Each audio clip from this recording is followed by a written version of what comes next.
pedagang. Kalau yang iri sama ustadz, ustadz juga. Yang iri sama kiai, kiai juga. Berarti si kiainya belum wali, masa iri? Ya, wali setan dia, bukan wali Allah. Ya. Wali setan itu yang mewarisi sifat setan. Wali Allah yang mewarisi sifat hamba Allah Nabi Muhammad Sallallahu Alaihi Wasallam. Gampang kok jadi wali itu, ambil sifat Nabi jadi wali. Nggak ribet-ribet harus ke kholwat, ke gunung, nggak.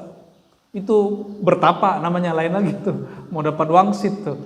Ya, mau jadi kekasih Allah, ambil sifat sang kekasih.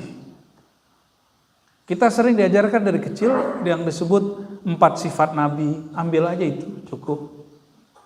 Ambil sifat itu pasti jadi kekasih Allah Subhanahu wa taala, ya.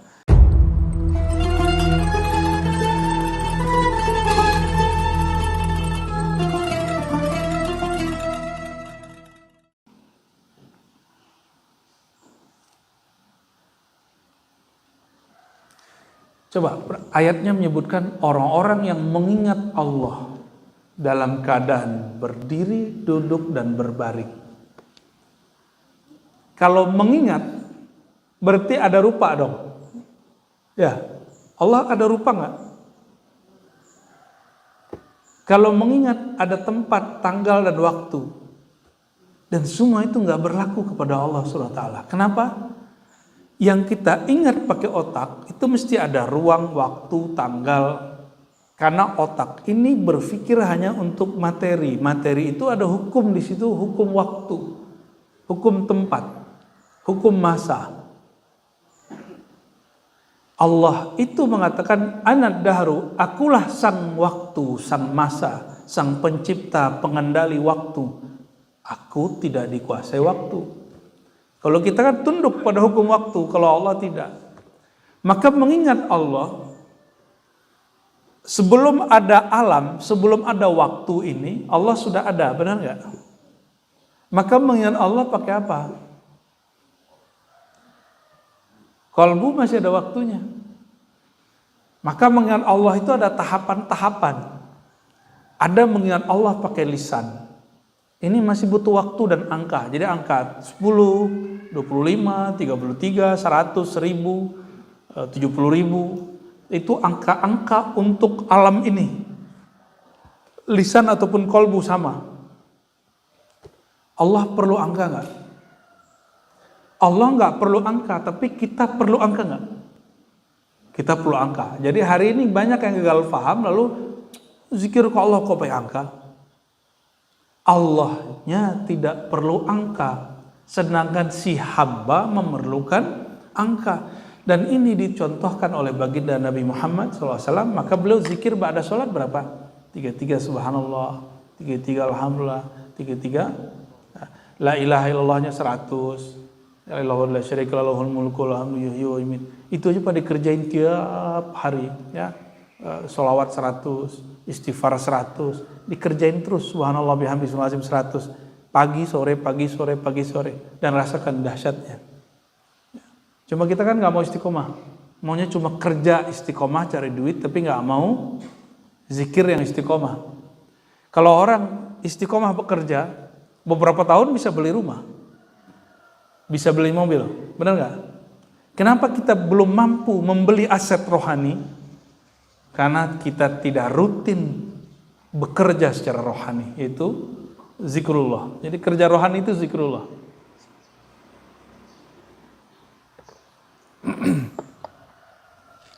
Apa aset rohani? Aset rohani itu namanya bahagia. Itu aset rohani. Tidak galau, tidak sedih yang berkepanjangan, tidak iri dengki. Capek loh Pak iri dengki. Capek banget, ya. Orang yang paling sengsara di dunia ini orang yang paling iri dengki, dan makhluk yang paling iri dengki namanya iblis. Iblis punya sifat namanya dengki. Maka siapapun yang punya sifat kedengkian, mau jin ataupun manusia, dia itu pengikut iblis, bernama syaitan. Maka syaitan ada 2 jenis, ada syaitan jin, ada syaitan manusia. Dan sering saya tanyakan Bapak Ibu, Yang iri dengki kepada politisi, ustadz atau politisi? Yang iri dengki sama pedagang, ustadz atau Pak RT PRW? Hah? Pedagang. Kalau yang iri sama ustadz, ustadz juga. Yang iri sama kiai, kiai juga. Berarti si kiainya belum wali, masa iri? Ya, wali setan ya, bukan wali Allah.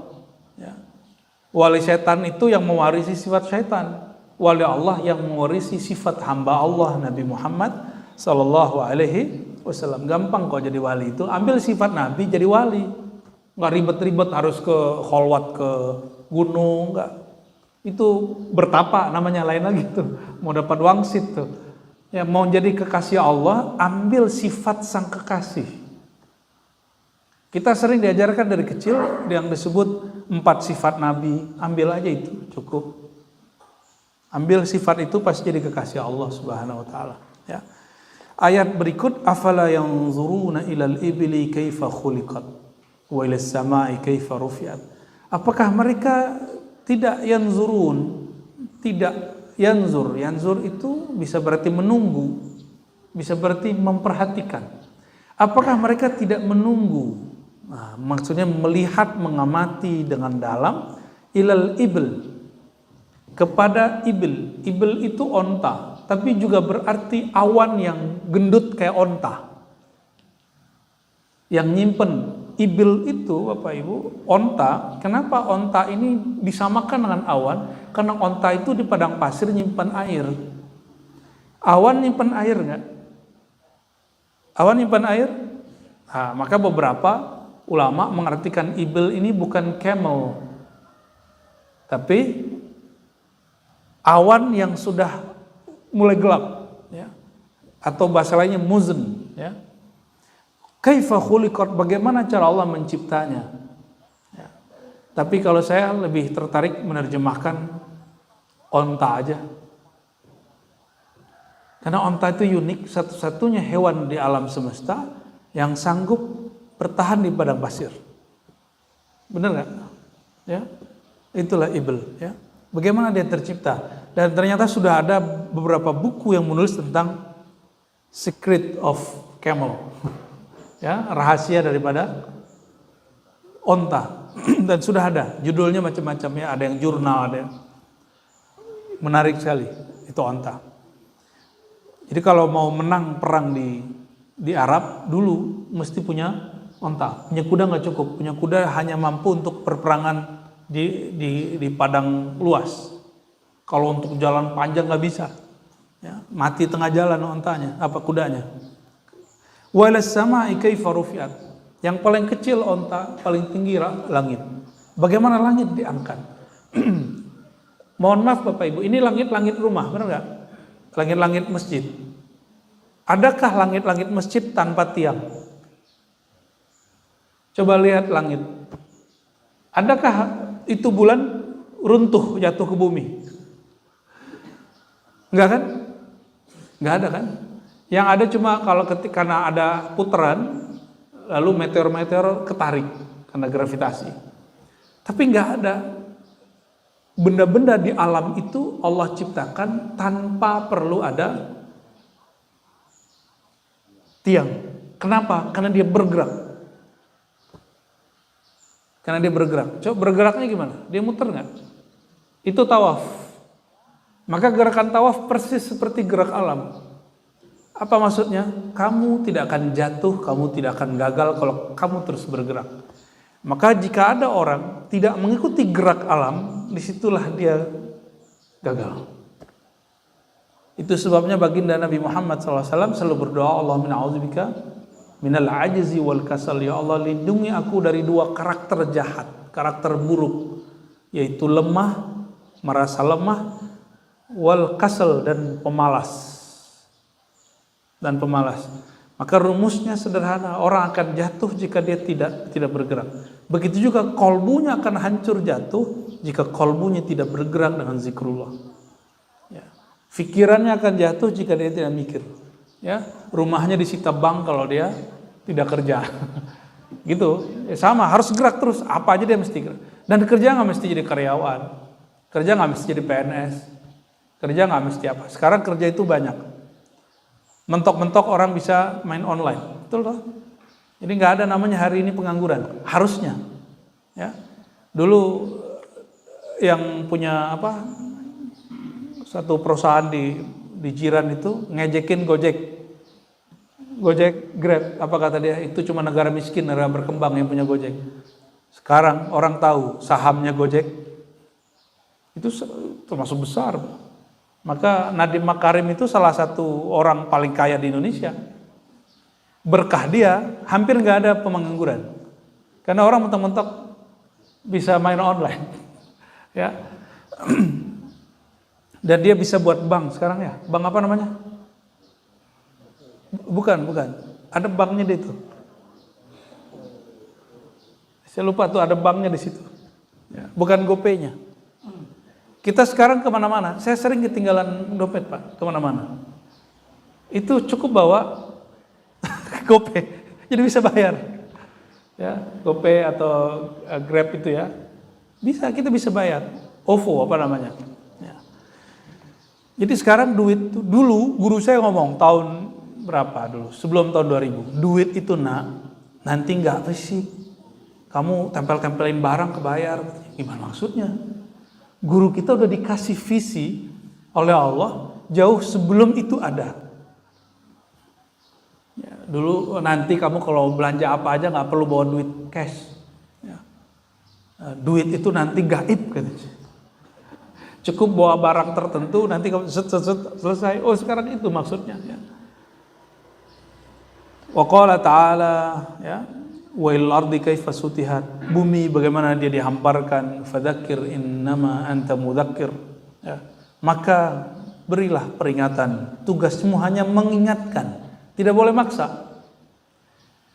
Kita juga nggak boleh maksa orang ngaji. Tugas kita hanya mengingatkan orang yang kolbunya on, karena dalam Al-Quran orang yang bisa mendengar itu hanya liman kana lahu qalbun, bagi orang yang punya kolbu. Maka kabar gembira kepada kita Bapak Ibu yang hadir pagi ini, insya Allah kalbunya hidup. Ya, tapi masalahnya sehat nggak sehat saya nggak tahu. Yang penting hidup dulu. Itu dalilnya surat Qaf. Ya, dari surat Qaf. Liman kana lahu qalbun. Bagi orang yang mau bertadabur dengan kalbunya. Ya. Lalu ayat terakhir sebelum satu hadis, afalam yasiru fil ard fayanzuru. Dia berhenti di situ aja. Ya. Apakah mereka tidak berjalan fil ard, di bumi, fayanzuru, lalu mereka memperhatikan. Yanzur. Ya. Ini kata kunci. Peneliti itu dia sabar menunggu hasil penelitiannya, dites, coba hasilnya gimana. Dan Al-Quran mengambil kalimat bukan fabahasu mencari, tapi fayanzuru, lalu mereka menunggu pengamat. Maka pengamat itu sering menunggu, mau nungguin apa yang terjadi. Ya. Jadi salah satu karakter dari keberhasilan pemikir-pemikir terdahulu, filosof-filosof terdahulu, mereka eksperimen dan mau menunggu. Hari ini orang mau eksperimen tapi tidak mau menunggu. Maka hari ini misalnya banyak bantuan dari kementerian, bantuan pohon, bantuan ini, bantuan itu, tapi orang nggak sabar menunggu hasilnya. Akhirnya nggak ada yang jadi. Konsep sih oke, pas jalan nggak oke. Nah, Indonesia ini negeri konsep, kebanyakan konsep. Ya. Saya udah nggak mau lagi Pak rapat-rapat mohon maaf ya, di undang-undang itu udah nggak mau lagi. Ya nginep di hotel 3 hari, konsep hasilnya nggak ada. Hasilnya udah jadi buku. Ketika kemudian kita tawarkan begini, sampai sekarang aja kurikulum sejarah kebudayaan Islam nggak dirubah-rubah. Masih gitu-gitu aja. Ini contoh, baru di tataran materi sejarah, gimana materi penelitian yang lain. Ya, ini contohnya. Penutup hadis pada pagi yang berkah ini, betapa berkahnya pagi ini kita baca 9 ayat dan 1 hadis ya. Al-kaisu man dana nafsahu. Ya. Al-kais, orang yang disebut pintar, cerdas itu man, yaitu orang yang dana nafsahu, yang dia masuk ke dalam dirinya.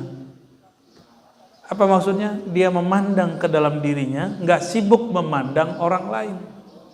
Maka kata Imam Notollah Sekandari, tidaklah hebat orang yang mampu baca alam gaib, mampu meramal siapa yang nanti jadi presiden, mampu meramal alam, mampu jadi pawang hujan. Itu enggak hebat. Yang hebat itu mandana nafsahu, yang mampu menggali rahasia di dalam dirinya. Kenapa? Para imam kita sepakat mengatakan bahwa manusia itu adalah alam kecil, sedangkan alam adalah manusia besar. Maka mengenal manusia kecil ini akan membuat kita mengenal alam besar ini, insya Allah. Semoga Allah Ta'ala memberkahi kita semua dan menjadikan kita orang yang tafakkur, tadabbur, dan masuk ke dalam diri sendiri. Na'udzubillahi minasyaitonirrajim. Bismillahirrahmanirrahim. Allahumma rahmanir-rahim ya karim ya azim. Salli ala sayyidina Muhammad wa ala ali sayyidina Muhammad. Allahumma salli ala sayyidina Muhammad wa ala alihi wa li baitihi wa sallim. Allahumma salli ala sayyidina Muhammad al-Fatih lima ughliqa wal khatim lima sabaqa nasirul haqqi bil haqqi wal hadi ila siratal mustaqim wa ala alihi haqqa qadri miqdaril azim. Allahumma ya Allah, limpahkanlah salawat dan salam kepada ruhaniah baginda Nabi Muhammad SAW. Allahumma ya Allah, Engkau menciptakan kami beragam suku, beragam ras, beragam kulit. Namun ya Allah, satukan kami dengan iman, jangan pisahkan kami dengan perbedaan itu semua. Allahumma tahhir qulubana an kulli maradin, an kulli zulmatin, an kulli hiqdin wa kibrin wa syirkin. Ya Allah, bersihkan hati kami dari semua penyakit-penyakit hati, penyakit sombong, penyakit iri dan dengki, penyakit riya, sum'ah, dan semua yang menghalangi kami menjadi hamba Engkau. Allahumma nawwir qulubana binurika ya Allah, ya nur, ya nur. Ya Allah, hati kami gelap ya Allah. Mohon Engkau terangi dengan cahaya ilmu Engkau, cahaya kebaikan baginda Nabi Muhammad SAW. Allahumma ya Allah, inna nashku ilaik qaswata qulubina.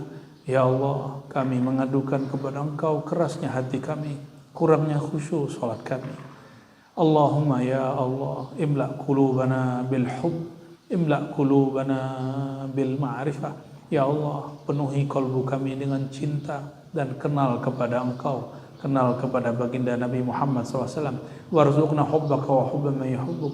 Ya Allah, anugerahi kami cinta kepada Engkau, cinta kepada Rasul Engkau, kekasih-kekasih Engkau, ulama-ulama yang mewarisi ilmu baginda Rasulullah SAW, dan anugerahi kami amalan-amalan yang menghantarkan kami kepada cinta kepada Engkau.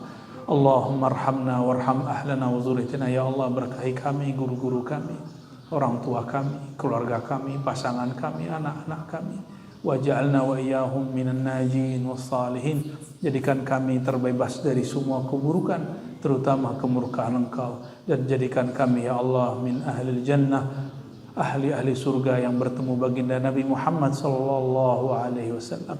Rabbana atina fid dunya hasanah wa fil akhirati hasanah wa qina adzabannar. Walhamdulillahi rabbil alamin. Subhanakallahumma wa bihamdika asyhadu an la ilaha illa anta astaghfiruka wa atubu ilaik.